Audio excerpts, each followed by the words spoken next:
네, 전자기사 출제 기준을 중심으로 이제 어떤 내용들이 나오는지 보도록 하겠습니다. 네 과목이고요. 네 과목 80문항이 출제가 됩니다. 기존에는 100문항이었는데 20문항이 줄었습니다.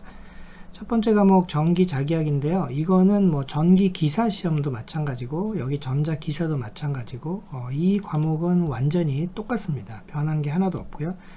여기 주요 항목들하고 세부 항목 보시면 기존의 출제 기준하고 동일하기 때문에 기존에 쓰던 교재가 있으면 그걸 계속해서 보시면 될 것 같습니다. 굉장히 광범위한 파트고 어렵다고 생각되는 과목이지만 전자기사에서는 이 과목 자체는 아예 바뀌지도 않은 이유는 이 전자 기사의 자격증을 따려면 반드시 기본 필수적으로 알아야 되는 기본 소양이기 때문에 이거는 뭐 필수로 놔둔 것 같습니다.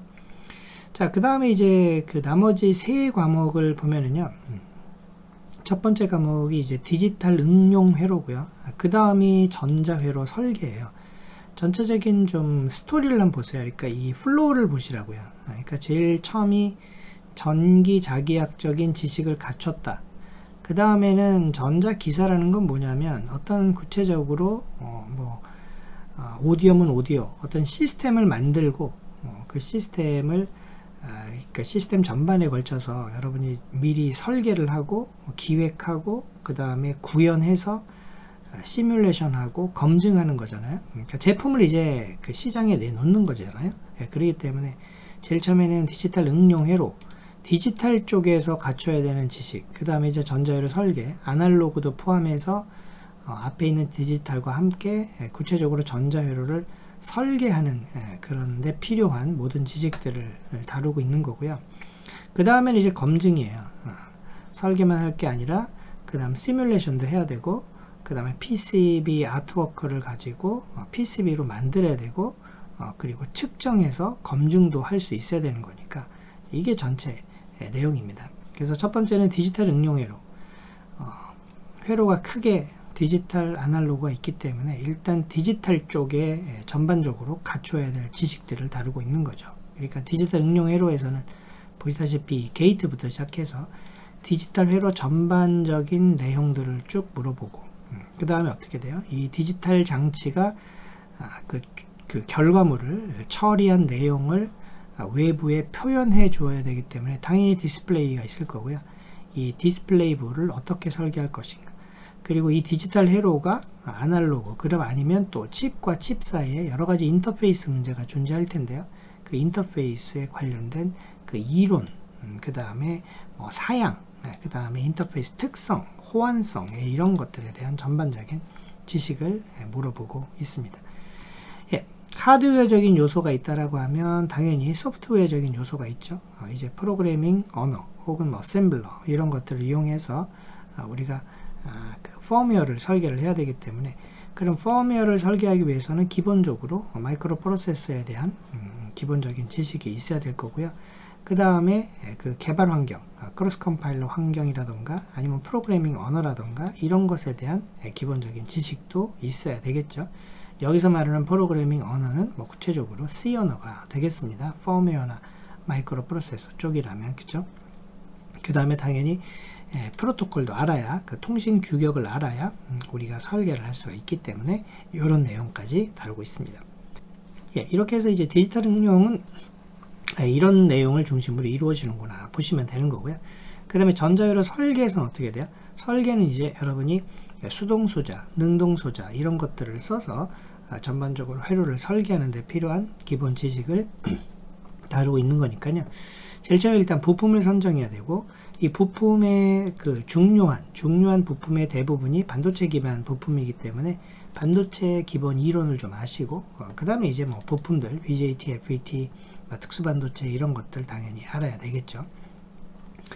그 다음에 그 부품을 선정을 하려면 여러분이 이제 그 부품 사용서 데이터 시트를 보고 부품을 선택해야 되잖아요. 물론 그 이전에 전자부품에 관련된 지식도 당연히 있어야 되고, 그래서 부품을 선택하고 그 다음에 여러 가지 환경 문제 때문에 이 유해 성분 이런 것들이 이런 것들이 있는지 없는지 이런 것들을 고려해서 부품을 선택할 수 있어야 되고, 그 부품이 지금 내가 설계하고 있는 시스템하고 잘 맞는지도 알아야 될 것이고, 그러니까 부품 선정에 관련된 기본 지식을 다루는 내용까지 있습니다.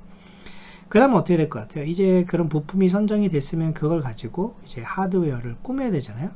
설계를 해야 된단 말이에요.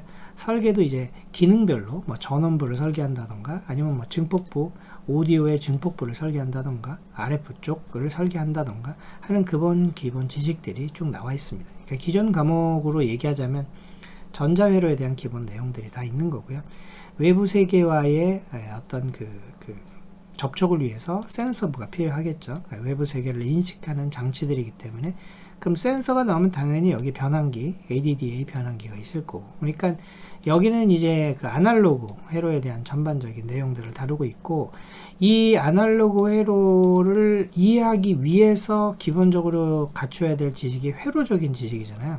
그러니까 여기 하드웨어 회로 구현 설계라고 되어 있는데, 여기 이제 기본적으로 회로망 정리를 아셔야 되는 거고, 그 다음에 회로를 해석할 수 있는 도구들, 회로망 함수, 응답 특성 이런 거, 4단자 회로망 이런 내용들을 당연히 알아야 되겠죠. 구현된 회로가 전자파에 대응을 잘하고 있는지, 그래서 EMA와 관련된 문제, 그 다음에 EMS, EMS에 관련된 문제가 잘 충족되고 있는지 하는 것들을 봐야 되는 거니까, 그런 EMI까지 다루어서 여기에 있는 그 전자회로 설계의 내용을 만들고 있습니다. 그러니까 이제 크게 나와서 디지털 아날로그고, 아날로그 쪽에서는 기존의 전자회로적인 지식과 함께 그 다음에 전자파까지 포괄하고 있는 것을 볼 수가 있는 거죠. 자, 마지막으로는 어떻게 해요? 이제는 회로를 다 만들었기 때문에 검증할 수 있어야 되잖아요. 회로를 만들어서 일단 시뮬레이션을 해봐서 제대로 정말 작동하고 있는지를 보고요. 이 시뮬레이션도 이제 뭐 블럭별 성능이다, 측정 파라미터다, 과도 현상이다, 이런 것들을 해석할 수 있어야 되는, 그러니까 시뮬레이션에 대한 전반적인 그 종류들, 내용들, 그런 것들을 다루고 있고, 그 다음에 그 시뮬레이션 말고 직접 여러분이 계측을 해야 되는 거니까 그 계측에 관련된 기본적인 이론이 있어야 되겠죠, 그죠?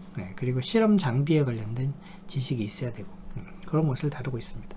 시뮬레이션 끝나면 이제 PCB로 구현을 해야 되니까 이 PCB 아트워크에 대한 얘기, 정보통신기기 PCB보드 개발이라는 주제를 가지고 얘기를 하고 있고, 그 다음에 이때 어떻게 돼요? 측정해야 되죠. 측정하려면 구체적으로 측정 장비를 선택을 해야 되고, 계측 장비, 오실로스코프부터 시작해서 얘네들에 대한 기본적인 지식이 아마 있어야 될 겁니다. 그런 것들을 물어보고 있고, 측정 준비를 어떻게 할 것인가, 측정 환경을 어떻게 할 것이고, 작동 여부는 어떻게 할 것이고 하는 것들. 그러니까 앞에 그 계측 장비가 선택이 되면 당연히 측정 준비도 이루어지게 될 것이고, 그 다음에 이제 구체적으로 측정을 할 때 어떻게 측정하는가, 직류결을 측정할 때는 어떻게 하는가, 펄스를 측정할 때, 주파수를 측정할 때 전력은 어떻게 측정하는가 하는 전반적인 그 측정 대상, 그리고 측정 방법, 이런 것들을 다루고 있습니다. 그러니까 한마디로 진짜 검증에 관련된 문제죠. 그러니까 이 네 과목에 대한 지식이 갖춰지면 전자기사로서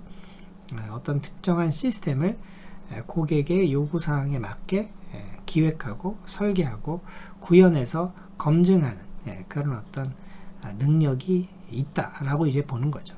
그래서 이렇게 네 과목으로 구성이 돼 있어서 기존에 비해서는 훨씬 더 전자기사 자격증 다워졌다, 이렇게 얘기할 수도 있을 것 같습니다. 됐죠, 여러분? 그래서 전체적인 그 전자기사 내용들을 살펴봤습니다.